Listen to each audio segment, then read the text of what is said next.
Malcolm, what are you doing? You're making a big mistake.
He's hitting that.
Halfway there.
he's going to the vents.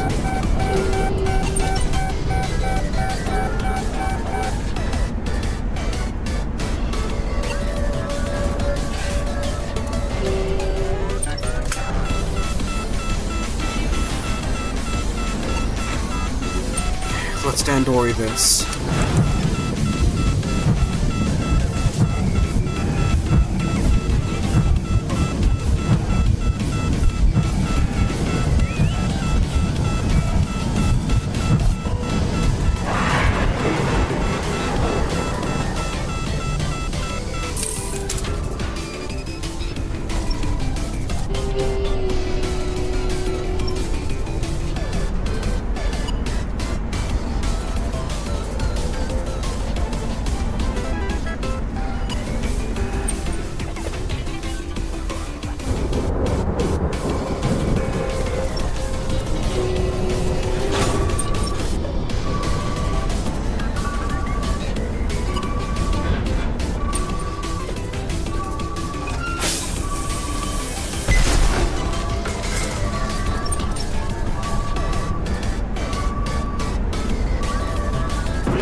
Oh my god, we're at 9.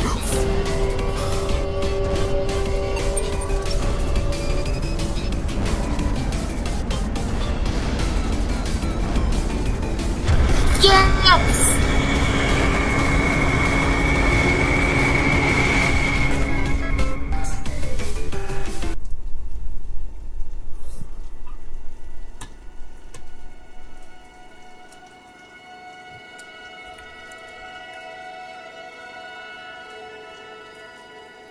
He didn't go away, did he? Just because I made it. I fucking...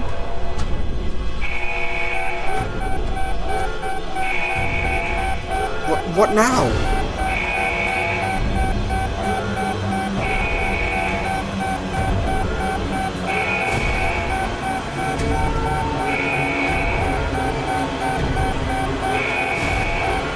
Wait. What a... Oh, no! No, no, no, no, no! Is this where I was headed this entire time?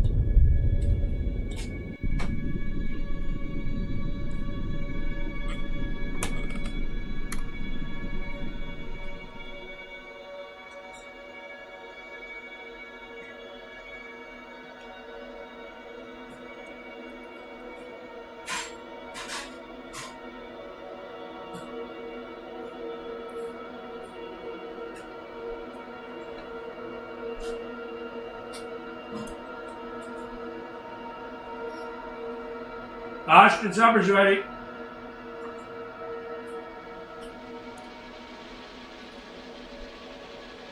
I'm convinced that machines can and will think. I don't mean that machines will behave like men. I don't think for a very long time we're going to have a difficult problem distinguishing a man from a robot. But I think that computers will be doing the things that men do when we say they're thinking. I'm convinced that machines can and will think in our life. Oh. Cry about it.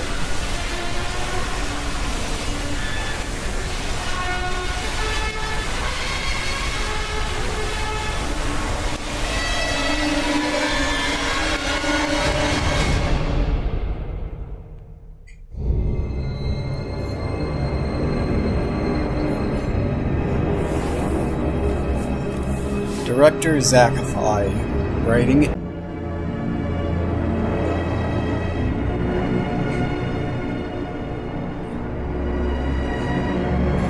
stupid fucking internet, this is just ass.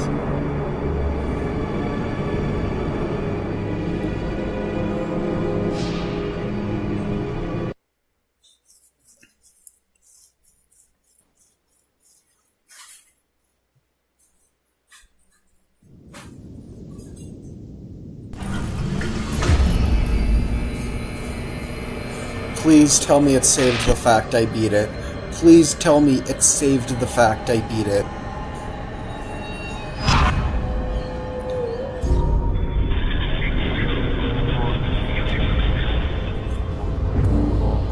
Yes! Extras, robots.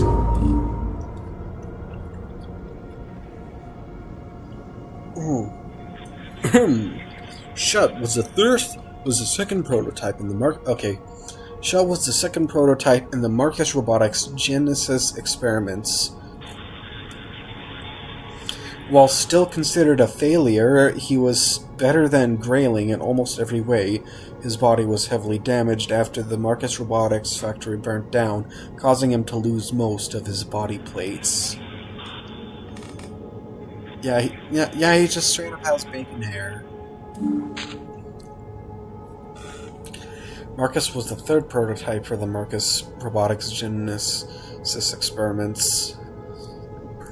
His likeness was modeled after the company founder. He was heavily damaged after he fell over during testing, losing his right arm and legs. He was never repaired before Marcus Robotics went bankrupt, although it seems something has repaired him while he was in storage at the Celadon warehouse. Grayling was the first prototype for the Marcus Robotics Genesis experiments. Considered a failure like all the rest, his body is small and nimble, allowing him to crawl through the vents. It has been noted that his quantum computer could have been much more powerful, but higher-ups at Marcus Robotics refused to let the research team push it to its potential for an unknown reason. His body was built with mechanical clamps instead of hands, and for that reason, some of them the Marcus Robotics called him the Clamps. Scrap. Not much is known about this robot. What is known comes from a single document found after the Marcus Robotics factory fire. This robot was meant to be the fifth prototype in the experiment, but during the first test, the robot shut off for no apparent reason before catching fire. The robot was turned into scrap metal, but it seems as if that never happened. Growler, the fourth prototype in the experiment. Whilst being most successful, he still didn't come close to being successful. He prefers to move about when nobody can see him for an unknown reason, but he can move rather fast across short distances. Manta was a Marcus Robotics T2 model exoskeleton to test experimental Marcus Robotics modules. He was equipped with quad manipulator arms and experimental long-range cameras. Unfortunately, these cameras are unable to function in dark environments without external light guidance. His quad manipulator arms are constantly moving around, creating a noise that is similar to human breathing. Marlin is a basic T2 exoskeleton used to test experimental Marcus Robotics modules. The motors in his body have been replaced with experimental motors that allow him to jump extremely high and land from high places. However, these motors overload quickly, forcing Martin to stand still for a few seconds after doing intensive activity like bracing from a long fall. So this is why he just stands there and doesn't kill me. The Kraken. The original prototype in Project Genesis and the only successful prototype, Marcus Robotics removed him from their documents and hid documents specifically relating to him deep inside a restricted area of their factory. On his first activation in 1999, he killed 2 researchers in an attempt to escape from the factory. He attempted to escape again in 2001 and was somehow able to control other Project Genesis robots in the factory during his escape. This escape attempt was a failure, but Marcus Robotics refused to destroy him. He possesses unparalleled intellect and is able to repair and upgrade the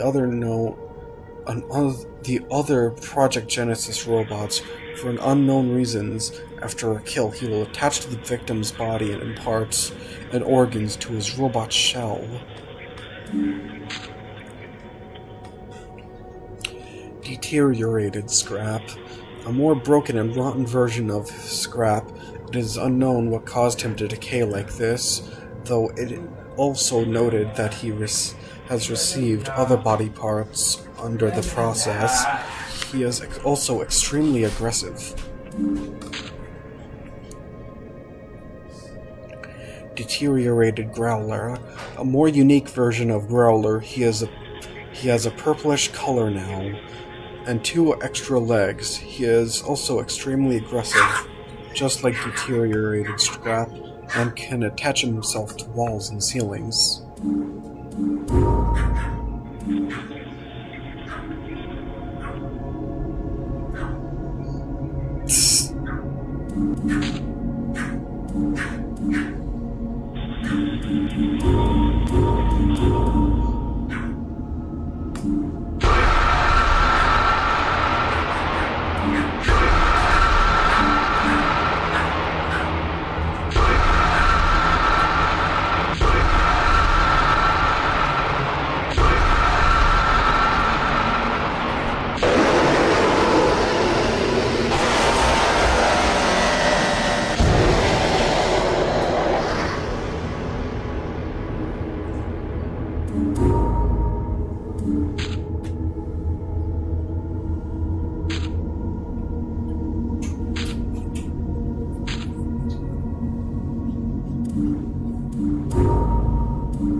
Just like Monster Rat and Monster Cat.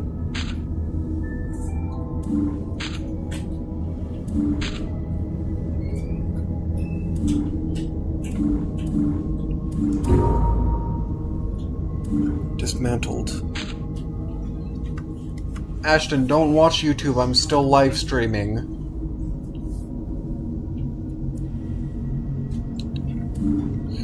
Early Alpha Cockpit. Ashton!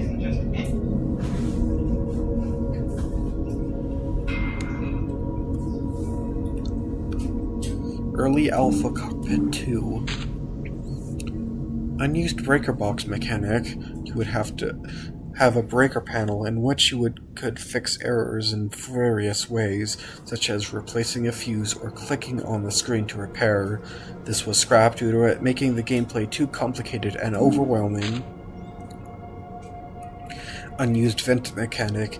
You would be able to turn on and off the ventilation. This was quickly scrapped because it was confusing and unbalanced. It was also scrapped in favor of the maintenance room. There was originally going to be an oxygen mechanic, where if the ventilation system errored, you would need to repair a pipe, otherwise you would lose oxygen and not be able to hold your breath. This was removed at the start of beta due to it being really unbalanced and unrealistic.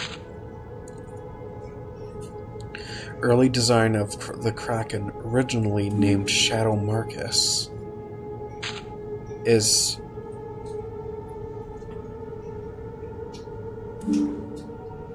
the Kraken Marcus? Boat steering system prototype. Early menu design used in the alpha phase of the game includes an unused version of the Far From Land logo.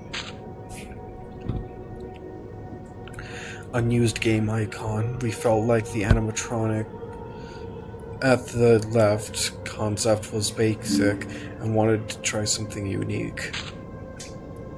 Unused game icon 2. As unique and interesting it was, we chose not to use this because we felt it looked pretty dull and not eye-catching. Unused game icon 3. This was a placeholder logo during the alpha phase of the game. Unused scrap design. This was one of the first models we made. Quickly scrapped it as it looked extremely cheesy and didn't fit in the style we were going for. Early growler design.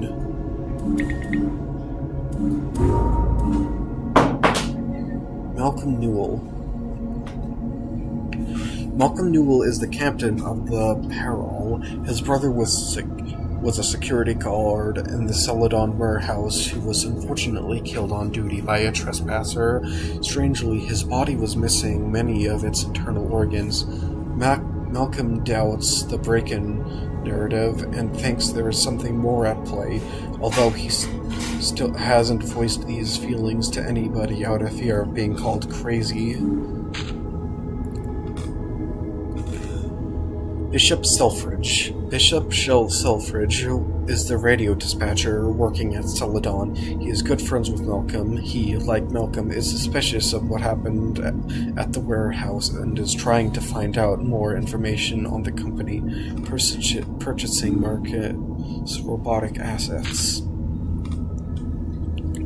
Claude Winners. Claude is a cargo specialist working for Celadon. He does not enjoy working for Celadon as he feels that the higher-ups at the company do not respect their employees' mental well-being, but he stays because of the high pay. Vincent Duncan is a technician working for Celadon. He is tech savvy and has repaired the computers on the Peril on more than one occasion. Vincent is a curious person and likes to wander into places he isn't supposed to be in, which has led to some problems with his superiors. Nolan Clark is a janitor working for Celadon. He does all the work nobody else wants to do, such as killing any pest inside the vents. He, like many others, is dissatisfied with the way Celadon treats their employees. However, he stays because he enjoys what he has to do.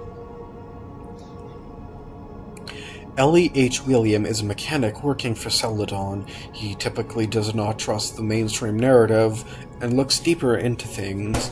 Ellie has a webpage where he shares conspiracy theories, which is why a lot of his co-workers prefer to stay away from him, since they think he is crazy. Ellie's most recent discovery about Marcus Robotics Corporation and Celadon could change everything. If you get his friends well needed, a utensil turns out how to step with an pencil. Mason was a janitor on the Peril, but whilst cleaning the middle deck storage room, he was collecting a trove of documents laid out on a board about Marcus Robotics and Celadon and the dirty things they have done. He warned Malcolm about the danger, but he was killed shortly after something broke into the middle deck of the ship.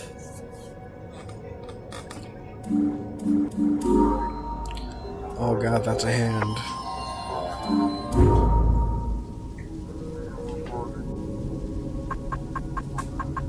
Oh god, how hard... Oh, fuck.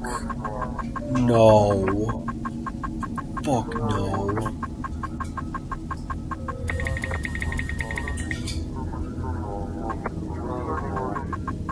No.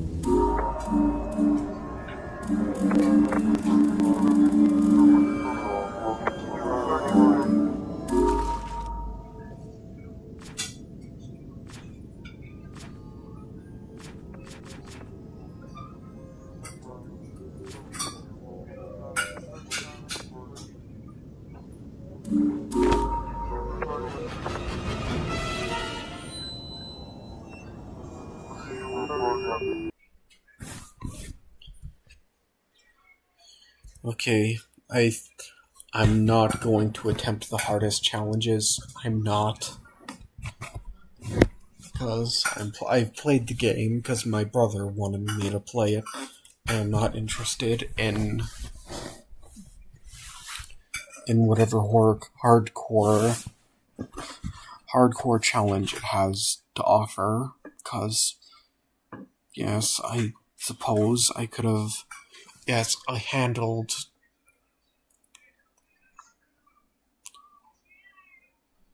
Yes, I handled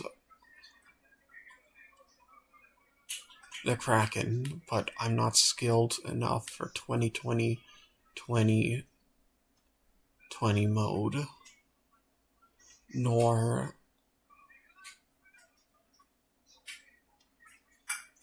whatever else it has. So I'm gonna stop the game now and maybe move on to another game. Chances are there's someone else who has done that, so surely you could